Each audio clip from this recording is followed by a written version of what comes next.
नमस्कार प्रणाम आदरणीय श्रोता, अभी रुआ सुनत बानी रेडियो सानवी 96.4 मेगाहर्ट्ज और कार्यक्रम आमने सामने के साथ हम कार्यक्रम प्रस्तुता विशाल यादव रौरा लोगन के साथ उपस्थित हो चुकल बानी।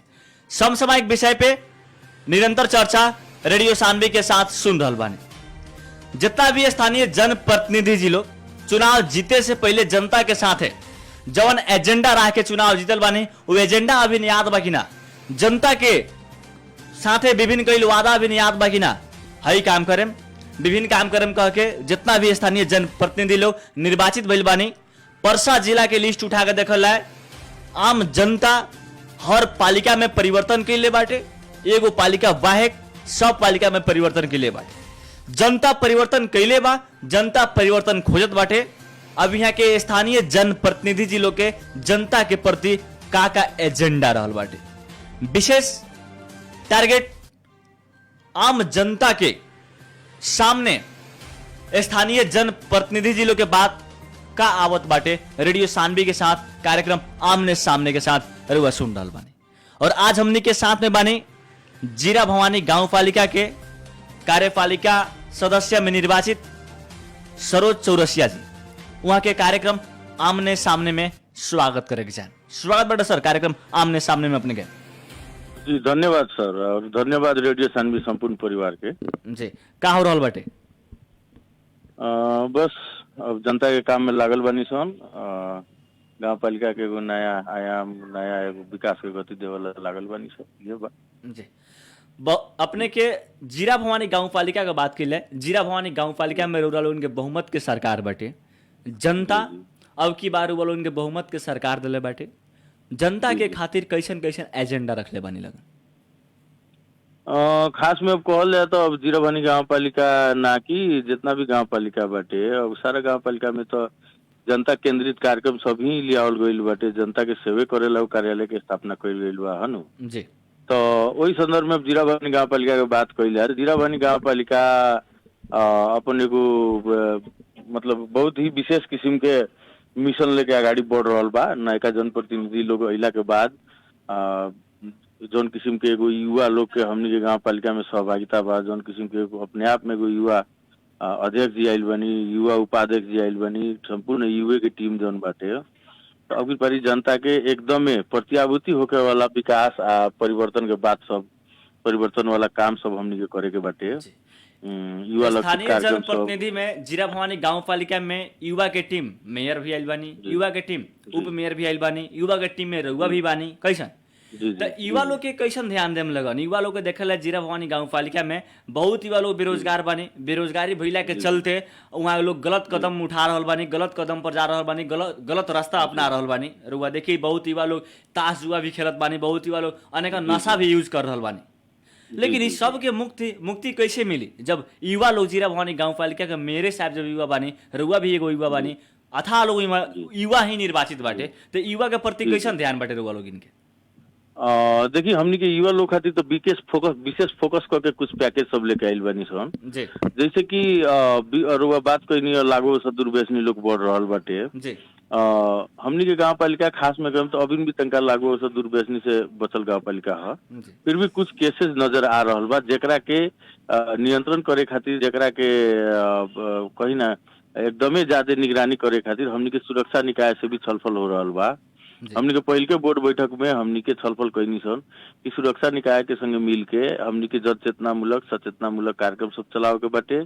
ओमे भी कथी तो मनोसामाजिक परामर्शदाता जौन साइको सोशल काउंसलर कहल जाला, लागू औषध दुर्व्यसन से जुड़ल जितना भी मतलब प्रशिक्षक लोग बा, पुनर्स्थापना केंद्र चला रहल साथी लोग बा, वो लोग से समन्वय और सहकार्य करके लागू औषध के जौन विधि दिन प्रतिदिन बढ़ रहल बा ओकरा के रोके के बा पहिल का बात। दोसर का अब युवा लक्षित कार्यक्रम के ही बात करनी तो लोग जानकारी करावे के चाहतनी कि एक वार्डा एक युवा क्लब के स्थापना हमनी करे जा रहल बानी सन। एक वार्डा एक युवा क्लब हमनी के का करी कि हर एक वार्डा में जितना भी युवा लोग बा लोग जो गांव घर में लोकली रूप से रह रहल बा लोग, स्थायी रूप से रह रहल बा लोग, वो लोग के नशा में है न कि खेलकूद में झूमऊ, संगीत में झूमऊ, एक किस्म के एक्स्ट्रा करिकुलर एक्टिविटी जो होला न वो एक्टिविटी सब में वहाँ लोगन के इंगेज करा के मेंटली और फिजिकली एगो हेल्दी रखे के एगो हमनी के प्रयास बाटे।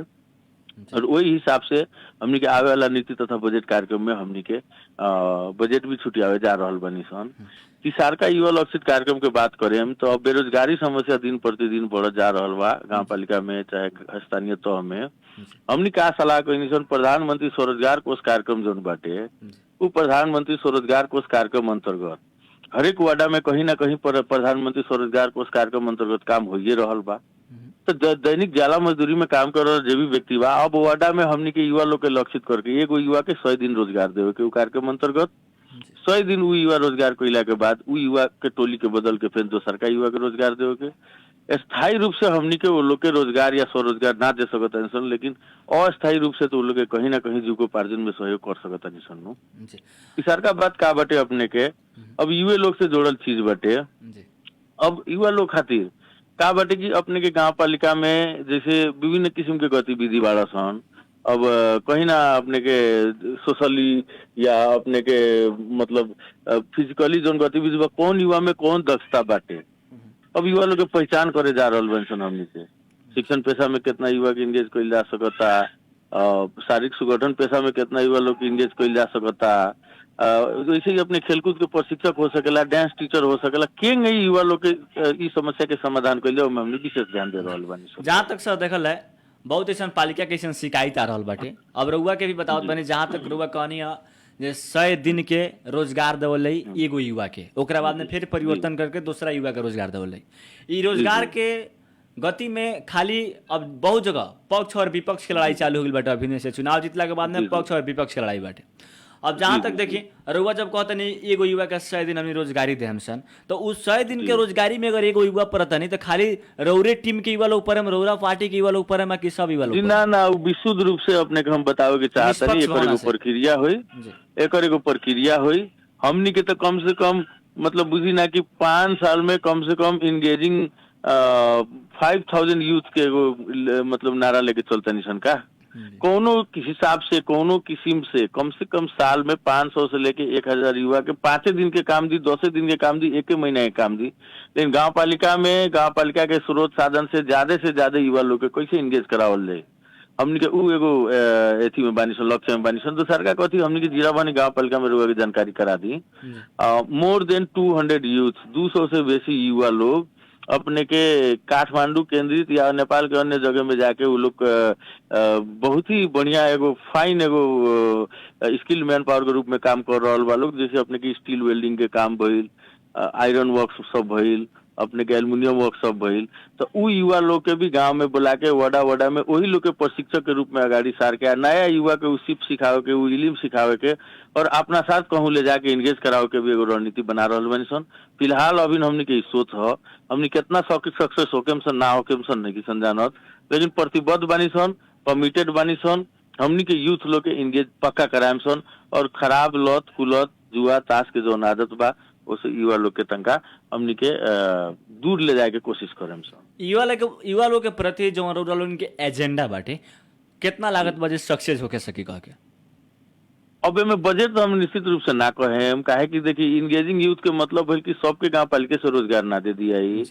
इंगेजिंग यूथ मतलब यूथ के रोजगार देवेला अपने के गांव पालिका या कोनो सरकारी निकाय में अगर सरकारी निकाय में उन्हें इंगेज करे के बात नहीं हो। यहाँ बात का होता है युवा लोग के जौन भी क्षेत्र होके, निजी क्षेत्र होके, सामुदायिक क्षेत्र होके, अपने के सरकारी क्षेत्र होके या अपने के आय मूलक सिप मूलक कोनो किस्म के तालीम दे के वो लोग इंगेज करे के होके, तंका सीड मनी दे के इंगेज करे के होके वो लोग के हमनी के इंगेज करावे के एगो उद्देश्य रख ले बानी सन। अब में एग्जैक्टली रुआ के हमर बतावल मुश्किल हो कि कितना बजट के अनुमान हमनी कर सकते हैं बिकॉज बहुत ऐसा काम बाटे जौन की बिना बजट के भी होके वाला बा। अब कहूँ मान ली तंका देर ला कोनो बड़का ठेकेदार बड़न उनका 100 200 या 20-25 युवा लोग के हमेशा काम पड़ रहा बा। लोग हमने रिक्वेस्ट करें सन कि हमनी के गांव के 10 गो 20 गो 50 गो युवा के रुआ लेके जाइए अपना संगे काम लगाई वो लोग के 2 रुपया आय अर्जन कराई। ये भी तो एगो एंगेजमेंट हो नु युवा लोग के सेटलमेंट ना हो। साथे साथे शिक्षा में कैसन प्रगति हुई आपके जीरा भवानी गाँव पालिका में? जीरा भवानी गाँव पालिका में शिक्षा के हिसाब से अगर बात कही जाए तो हमनी के अब रुआ जानकारी करा दी। पहिलका बोर्ड बैठक में हमनी के सलाह कोई नहीं सन। सबसे पहले गांव पालिका संयुक्त बोर्ड अनुगमन करी जितना भी प्रावी से लेके अपने के मावी उच्च मावी बा सब में हमनी के संयुक्त अनुगमन करे जा रहल बनी सन। उस संयुक्त अनुगमन से का हुई कि स्कूल के कमी कमजोरी, स्कूल के भौतिक संरचना, स्कूल के विद्यार्थी संख्या, स्कूल के बेंच डेस्क के संख्या, शिक्षक के संख्या, स्कूल में का कथी बा, कथी कमी कमजोरी बा, फिजिकल रूप से कमी कमजोरी बा कि सोशल रूप से कमी कमजोरी बा, बच्चा लोग के का दिक्कत बा, मतलब हर एक सेक्टर के समेट के एगो हमनी संयुक्त अनुगमन करके एगो प्रतिवेदन तैयार करम सन। वही प्रतिवेदन के आधार मान के हमनी के बोर्ड बैठक में आगामी दिन में छलफल करेम सन। और स्कूल में तो पक्का अपने के परिवर्तन लौकी, उ हमर कमिटमेंट ह, रुआ आके कब अनुगमन करके भी देख सकतानी। दोसर का बात कथी, विद्यालय के ही बात कईनी है तो शिक्षक लोग के क्षमता अभिवृद्धि के भी हमनी के बात कर रहल बानी सन। वॉलंटियर टीचर भी हमनी के राखे के लगभग प्लानिंग करतानी सन। Volunteer teacher in the sense की अब राहत प्रतिनिधि स्रोत ये सब हमने के अब जौन हुई तो देखल है, लेकिन वॉलंटियर टीचर विशुद्ध रूप से वीरगंज से लेके नेपाल के कोनो कोना के उ दक्षता भइल, उ किस्म के एक्सपर्टाइज भइल, यदि कोनो बोनाफाइड टीचर बाड़न हमने विज्ञापन करेम सन, प्रत्यक्ष रूप से वहाँ के अप्लाई करी, वहाँ के शहर से हमने स्वीकारम सन, वहाँ के विद्यालय में स्थान देम सन और वहाँ के परिवर्तन करेम करके हमने आशावादी बानी सन। जहाँ तक देखल सरोज सर कुछ ऐसा बात आवत बाटे रउरा, जहाँ तक शिक्षक लोग के भी बढ़िया तरीका से ध्यान देम सन, जो रउरा बता रहल बाटी, आम जनता के भी आवाज रहल बाटे और पालिका के आवाज बाटे, रउरो पालिका के आवाज बाटे, जे अपना गांव घर के शिक्षक लोग अपना गांव घर के स्कूल में ना पढ़ाई, यहाँ से जाके दोसर स्कूल में पढ़ाई, दोसर वार्ड के स्कूल में पढ़ाई, दोसर गांव के स्कूल में जाकर पढ़ाई। अपना गांव घर के शिक्षक लोग अपना गांव घर में पढ़ावत बने तो थोड़ा राजनीतिक देखे के मिलत बाटे। जी जी, ये एकदम सही बात कहनी हो। शिक्षक में तो अब कहीं नहीं के छुपल जग जाहिर बात बा कि तंका अब शिक्षण पेशा में तंका संगठन के आवश्यकता, तंका हल्का राजनीतिक political movement, socio political movement कहीं ना देखल गईल बा। लेकिन हमर का नाम का बाटे जे यदि अनुगमन निकाय, नियामक निकाय यदि टाइट रहता, नियामक निकाय यदि चुस्त दुरुस्त अनुगमन करता तो शिक्षक लोग भी तो अपन कानून से बाहर नहीं ना जा सकता, शिक्षक लोग भी अपन काम कर्तव्य के बखूबी ध्यान दे सकता, शिक्षक लोग भी अपन समय विद्यालय में दे के विद्यार्थी लोग के क्षमता अभिवृद्धि खातिर, विद्यार्थी लोग के गुणस्तरीय पठन पाठन खातिर उ लोग एकदम प्रतिबद्ध रही करके हमरा विश्वास बा। अब शिक्षक तो पेशे ऐसा न कि जेकर जहाँ घर पाए मिलेला उहे लगभग नियुक्ति कइलेला या सरुआ कइलेला, ऐसे कि घर परिवार के साथ साथ विद्यालय के भी उ लोग अपन काम काज कर सको लोग। लेकिन जनता परिवर्तन के लिए बाटे सरोज सर, जनता परिवर्तन के लिए बाटे, परिवर्तन जनता खोजत बानी तो परिवर्तन तो करेगे परी, सब कोई तो सुख चाहबे करे, परिवर्तन तो करेगे परी और परिवर्तन लौकी भी रुआ के हम कहता नहीं नु जीराबानी गाँव पालिका विगत के दिन में केंगे चलल बा, उ हमनी के अब ना बात कइले आओ, लेकिन अब केंगे चली उ रुआ लगन आयम लगन आ देखेम लगन एकदम परिवर्तन हुई, विशुद्ध रूप से परिवर्तन हुई। काश हमनी के अध्यक्ष जी भी अपने आप में एगो कैपेबल पर्सन बनी। अध्यक्ष जी मास्टर डिग्री होल्डर हैं, वहाँ के एम फार्मा कइल, वहाँ के नेपाल के बहुत चर्चित कंपनी में मतलब as a manager, company manager, factory manager के रूप में काम कइल आदमी हैं, तो वहाँ के लीडरशिप क्वालिटी में कोनो डाउट नहीं है, कोनो शंका नहीं है। वहाँ के एगो एजेंडा अपने के मेयर साहब के जौन एगो एजेंडा रहल बाटे, बहुत सराहनीय एजेंडा रहल बाटे। वहाँ के 3 गो एजेंडा बतानी शिक्षा में। एगो तो शिक्षा में जे विद्यार्थी पढ़े में तेज बानी उ पढ़ाई करें, जे खेल कूद में तेज बानी उनका खेल कूद के व्यवस्था कइले, जे गीत संगीत में तेज बानी वहाँ के गीत संगीत के भी व्यवस्था कइले, स्कूले में व्यवस्था कइले। ये एजेंडा 3 को बहुत बढ़िया लागल, सराहनीय लागल। जे वास्तव में सब विद्यार्थी पढ़ाई में टैलेंट ना रहनी, बहुत विद्यार्थी खेलकूद में टैलेंट रहनी, बहुत विद्यार्थी गीत संगीत में टैलेंट रहनी, बहुत विद्यार्थी पढ़ाई में टैलेंट रहनी, लेकिन 3 गो एजेंडा लेके वहाँ के खाली शिक्षा में चलत बानी। ये बहुत सराहनीय बात रहल बाटे वहाँ के। और एक तरफ तो एगो ना एगो प्लेटफॉर्म पर तो विद्यार्थी सक्सेस होके करे। वास्तव में कहाँ तक सक्सेस हुई वहाँ का प्लानिंग? उहे तो बात हम अपने शुरू में कहनी है नु कि शिक्षा के सिर्फ पढ़ाई लिखाई से हमने केंद्रित नहीं किसन कइले। शिक्षा में तो इतना निमन पैकेज लेके आओ तनी सन, रुआ के जानकारी करा दी, आर्ट, म्यूजिक, डांस क्लास, अपने के एक्स्ट्रा करिकुलर एक्टिविटीज में ये सब नुआला हमनी के कराएम सन। तो सरकार बात कथी अपने के एगो चीज कहे के भूल गई नी, हमनी के अब एकरा के हम बता देतनी, दलित ट्यूशन सेंटर के भी हमनी के एगो अवधारणा लेके आइल बनी सन। दलित ट्यूशन सेंटर के अवधारणा कथी है, तो जितना भी गांव घर में रहल दलित बस्ती बा, जहाँ दलित बाल बालिका लोग मतलब स्कूल में पठन पाठन करता लोग, हमनी के वॉलंटियर टीचर नियुक्त करके सवेरे संझिया दोनों में से कोनो एक टाइम उ समुदाय में जाके वहाँ एगो प्रतीक्षालय बनावे के बा, प्रतीक्षालय में बाल बालिका सन के बैठे वाला व्यवस्था बनावे के बाटे, और यहाँ से वॉलंटियर टीचर जाई उ बच्चा लोग के होमवर्क बनावे में सहयोग कर दी, उ बच्चा लोग के स्कूल से मिलल जितना भी पाठ बाटे क्रियाकलाप बा उ बनावे में मदद कर दी, प्लस थप ओकरा के पढ़ाई शिक्षा दीक्षा दे के ओकर हेल्थ एंड हाइजीन के अनुगमन करी, नो कटले बा कि ना, दांत ब्रश करता कि ना, सर सफाई मेंटेन करता कि ना। तो उ हिसाब से उ बच्चा लोग के दैनिक 1 घंटा, डेली के 1 घंटा वॉलंटियर टीचर जाई, हर एक समुदाय में जाई, वही समुदाय में जाके वही समुदाय के बच्चा लोग के पठन पाठन कराई। ओकरा बाद उ बच्चा लोग के समन्वय और रिपोर्ट संबंधित विद्यालय से जाके ली, बच्चा रेगुलर स्कूल आवता कि ना, बच्चा के प्रोग्रेस का बा, पहले प्रोग्रेस का रहे, अभी ट्यूशन सेंटर स्टार्ट भइल तो का भइल। तो वो हिसाब से क्रमिक रूप से हमने की इनपुट देवे जा रहल बानी सन दलित समुदाय के बाल बालिका लोग के, ताकि बिहान के दिन में 0 ड्रॉप आउट स्टूडेंट हमनी के लगे होको, एको गो ऐसा बाल बालिका ना होको जौन विद्यालय के पहुंच से दूर होको। ऐसे ऐसा किस्म के नया अवधारणा हमनी लेके आ रहल बानी सन। और एमे समय अनुकूल रहल, अगर समय साथ दिलक, बोर्ड के साथी लोग भी हमनी के एकदम प्रतिबद्ध बानी लगन, हमनी के 2-4 गो नमूना काम शिक्षा में करके दिखाएम सब। बोर्ड में रुअल के बहुमत के सरकार बटे त बोर्ड में तैसे ही समर्थन रही जी, वो तो बढ़ले बस। साथे साथे देखल है तो अब की बार जीरा भवानी गाँव पालिका में कुछ परिवर्तन अलग तरीका के होई जी, एकदम परिवर्तन वालन के देखे के मिली, विश्वस्त रही लगन। हमनी के जीतला के अपने के पदभार ग्रहण कैला के 1 हफ्ता के भीतर करीबन बिना टेंडर के, बिना कोटेशन के, बिना कोनो ठेकेदार के, बिना कोनो उपभोक्ता बनैले अभी तत्काल खातिर गांव घर में जितना भी बरखा से बिगड़ल बाटो घाटो रहे 1 से लेके 5 वार्ड में लगभग हमनी के सारा के छुए के कोशिश कैनी सन। गाँव पालिका के अपन स्रोत साधन के प्रयोग करके ग्रेवल बालू बिछा के आज गांव जाके देखी रुआ कहूँ भी खल्टा खुल्टी लगभग ना मिली। मुख्य बाटों में कितना खर्च लागल तो जमा 1 से लेके 1.5 लाख 2 लाख रुपया लागल हमनी के।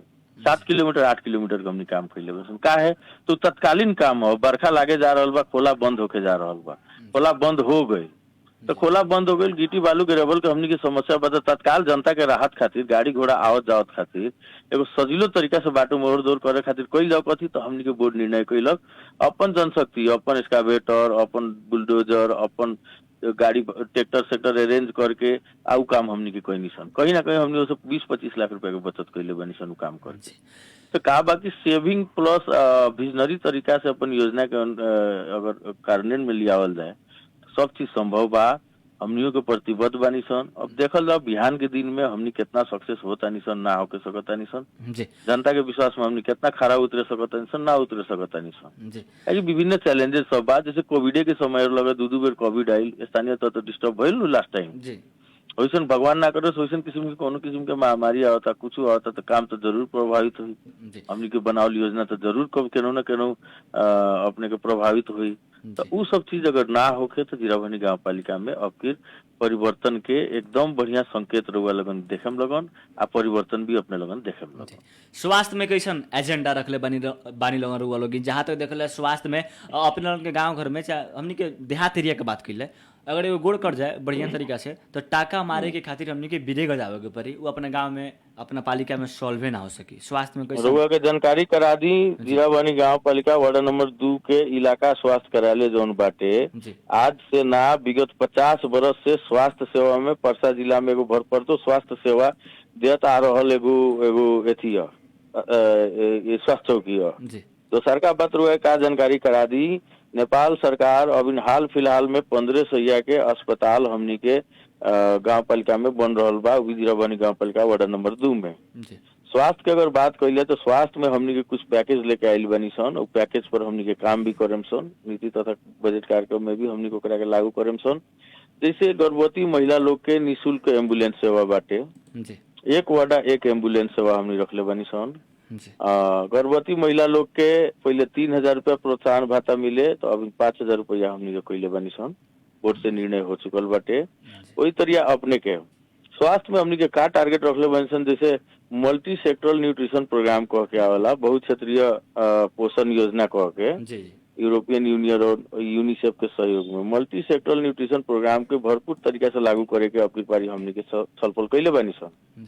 ओकरा अंतर्गत 5 वर्ष से मुनि के बाल बालिका लोग के पोषण युक्त खाजा से लेके अपने के स्कूले बाल बालिका लोग के खाजा के डाइट प्लान बना के, डाइट चार्ट बना के, वही तरह अपने गर्भवती महिला लोग के पोषण के कमी ना होके, न्यूट्रिशन के कमी ना होके कह के कौन तरीका से काम काज कैले कह के स्वास्थ्य कर्मी लोग से हमने छलफल भी करेम सन।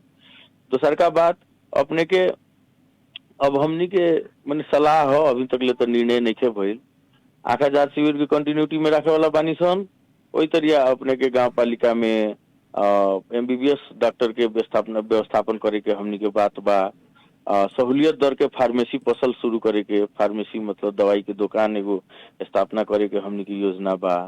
अस्पताल के क्षमता और भी अभिवृद्धि करे के योजना बाटे। वही तरिया लैब टेस्ट में 50% सहूलियत के साथ हर एक किस्म के लैब टेस्ट, काहे से चीनी के भी चेक करे के रहता, तो लोग वीरगंज से गांव से वीरगंज आवता, दिन भर के समय लागता, गाड़ी भाड़ा लागता, चीनी चेक करावे में पैसा लागता, तो काहे ना उ चेक हमनी के गांव पालिका के जनता खातिर वही जन सहूलियत दर में कर देवला। 200 रुपया अपने के ब्लड डायबिटिक टेस्ट के लागता, तो 100 रुपया में लोग कराई, तो काहे ना कराई। तो लैब के भी स्थापना करे के बात बा, एकदम फंक्शनल लैब के स्थापना करे के बात बा। बर्थिंग सेंटर सन के भी अपने के क्षमता अभिवृद्धि करे के बात बा। एगो भेग योजना लेके चलल बानी सन, युवा लोग बानी सन, कितना काम करता नहीं सन वो तो समय बताई, लेकिन अभी तक ले तत्काल हमनी के मन मस्तिष्क में ये सब चीज बाटे स्वास्थ्य क्षेत्र में काम सर। साथे साथे रौरा पालिका में अथाह जनता कृषि से निर्भर बाने। कृषि में देखल है तो बढ़िया तरीका से अभिन के अवस्था देखी, खाद नहीं खे मिलत, लोग के बिया नहीं खे मिलत, जनता खाद और बिया खातर वेट में बानी जे कहाँ से ले आवला, कैसे आई, का व्यवस्था रख ले। कृषि में खास में रुआ बात करें तो मल खाद के समस्या खाली अब नेपाल के समस्या ना रह गई, अपने के भारत में भी मल खाद की समस्या बहुत ही अभी कठिन हो गई बा। अपने के DAP के एक बोरा 3500 रुपया में मिलता, वो भी लोग पैसा लेके जाता तो नहीं मिले सकत। दोनों खेती पाती के समय निष्काइल बा। हमनी के का सलाह कैले रहनी सन कि यदि खाद के आपूर्ति नेपाल सरकार से या किसी सामग्री संस्थान से नहीं आपूर्ति होके सकता, कृषक लोग के भी लेट होता धान रोपे में, तो हमनी के संयुक्त एगो डेलीगेशन लेके चलल रहे प्रमुख जिला अधिकारी जी के लगे, वहां से भी जाके रिक्वेस्ट कैले, सुरक्षा निकाय लोग से रिक्वेस्ट कैले कि कम से कम हमनी के गांव पालिका के जो किसान वर्ग बा, जमीन बंजर रखला से अच्छा बा सर कि मल खाद के उपलब्धता करा देवल जाओ।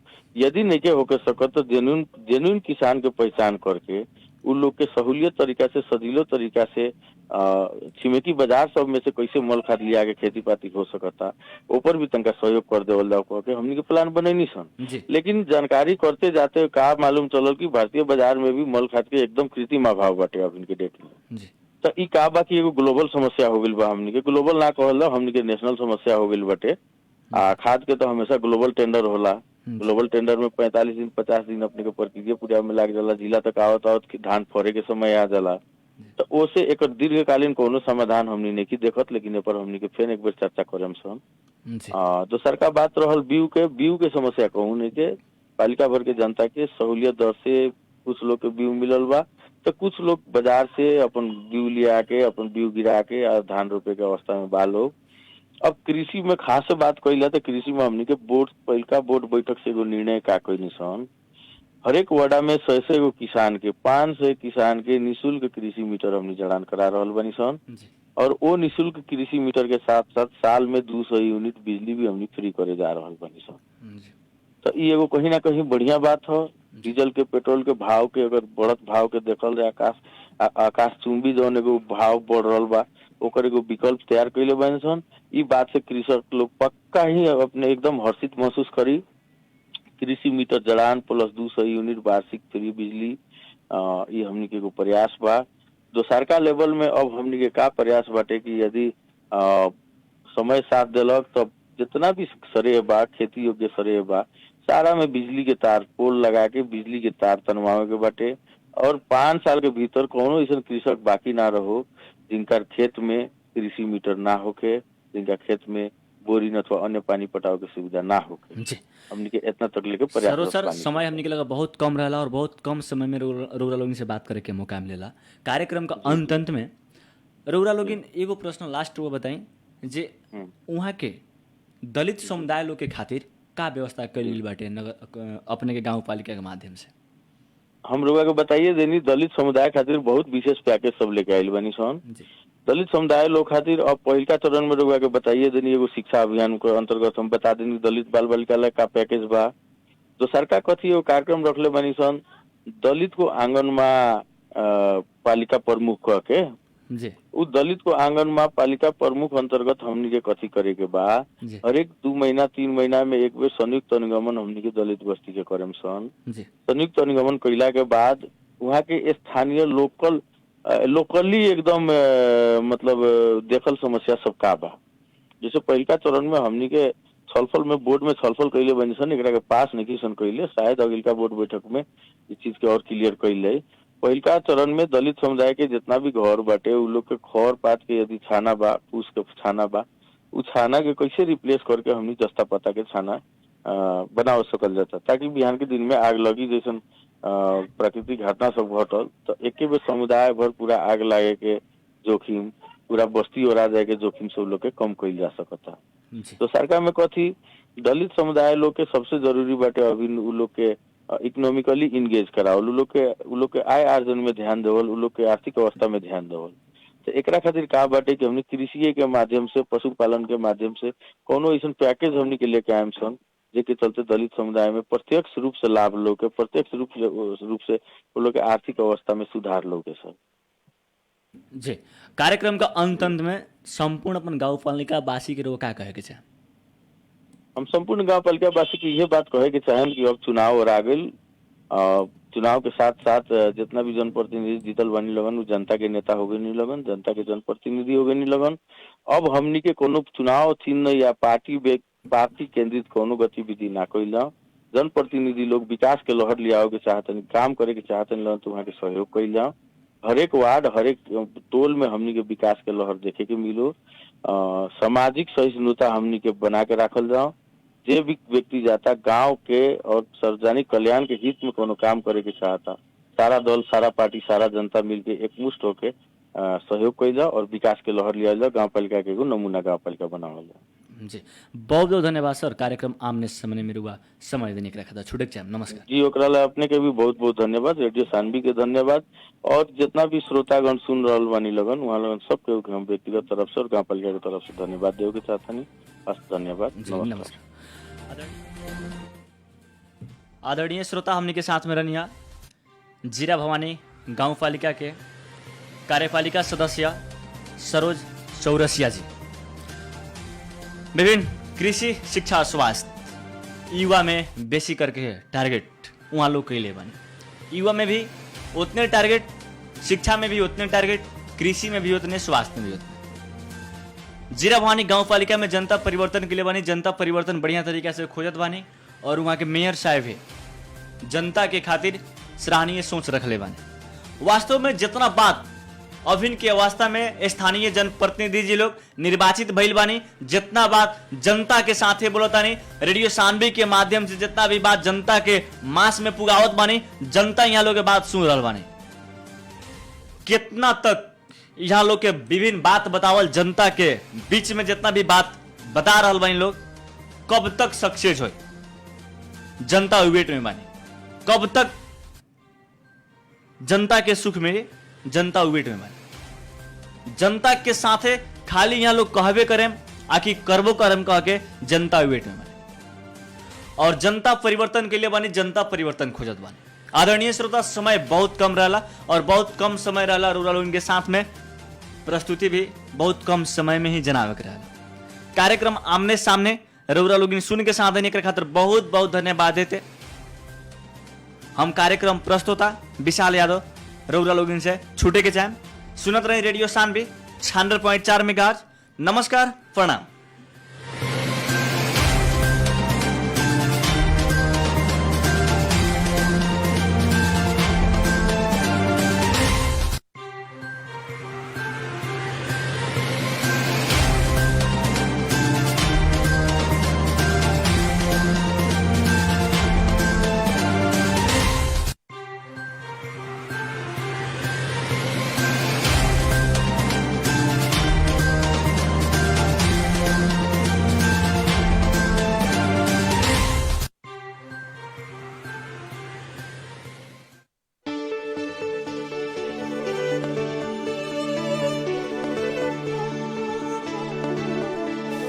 गाउँ सहर सारा गुन्जाउने यो हो रेडियो सान्वी 96.4।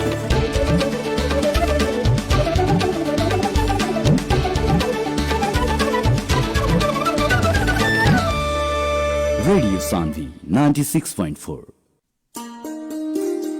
होइन भाउजू, के सोचेर बस्नु भएको? के सोच्नु नि, बाबु ठुलो हुँदैछ, अब स्कुल पठाउनु पर्ने बेला भो, कहाँ पठाउने होला भनेर सोचेर बसेको नि। त्यसमा सोच्नु पर्ने के कुरा छ र? त्यति राम्रो नवदीप एकाडेमी छँदैछ त, मेरी छोरीहरू पनि त्यही पढ्न त जाँदैछिन्। हो र, कहाँ छ र यो नवदीप एकाडेमी? हाम्रै बिरगंजको भिसुवामा विगत 9 वर्षदेखि निरन्तर सञ्चालन हुँदै आएको नवदीप एकाडेमीमा प्ले ग्रुपदेखि कक्षा 8 सम्म धामाधम भर्ना हुँदैछ, त्यही लैजानु न। हो र बाबु, त्यहाँ के सुविधा छ नि? हाम्रा सेवा तथा सुविधाहरू: खुल्ला तथा स्वच्छ एवं शान्त वातावरणमा कक्षा सञ्चालनको सुविधा, नृत्य, गीत, कराते, बाल संस्कार लगायत अतिरिक्त कक्षाको व्यवस्था, पुस्तकालय र कम्प्युटर ल्याबका साथै यातायात र खेलकुदको सुविधा, दक्ष तथा अनुभवी शिक्षक शिक्षिकाद्वारा कक्षा सञ्चालन गराइने।